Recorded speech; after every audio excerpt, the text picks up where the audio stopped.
در شهر یکاترینبورگ روسیه رقابت‌های مجزنی کسبی برگزار شدند. در این مسابقه دو ورزشکار تاجیک بر مقابل حریفان از کشورهای روسیه و مکزیک قرار گرفتند که یکی از این نیروسنجی‌ها برای کمربندی قهرمانی بود. شرح بیشتر در گزارش همکاران ما.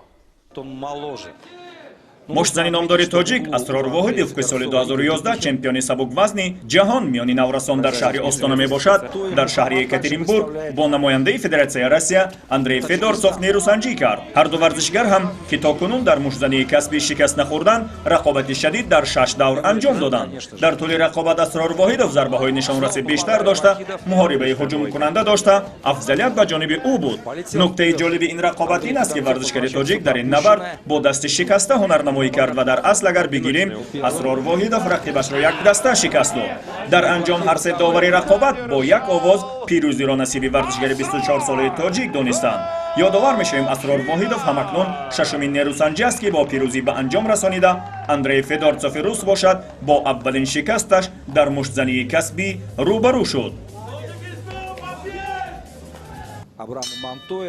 و اما در رقابت مرکزی مشتزنی در شهر یکاترینبورگ ورزشکار دیگر تاجیک که او هم 24 ساله است، محمد یعقوبوف چمپیون WBC اینترنشنال و چمپیون WBA کانتیننتال با ابراهام مونتویا مشتزن مکزیکایی 25 ساله چمپیون مکزیک و آمریکای شمالی نیروسنجی کرد.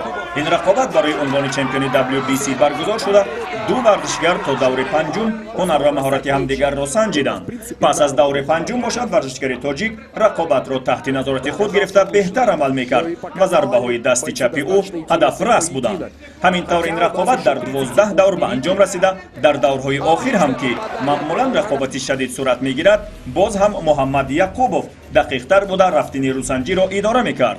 در انجام همه سه داور رقابت با حساب‌های یک خیلی 118-109 یک دلانه ورزشکار تاجیک محمد یعقوبوف را در این نیروسنجی غالب دانستند و او چمپیون WBC در وزن سبک باقی ماند.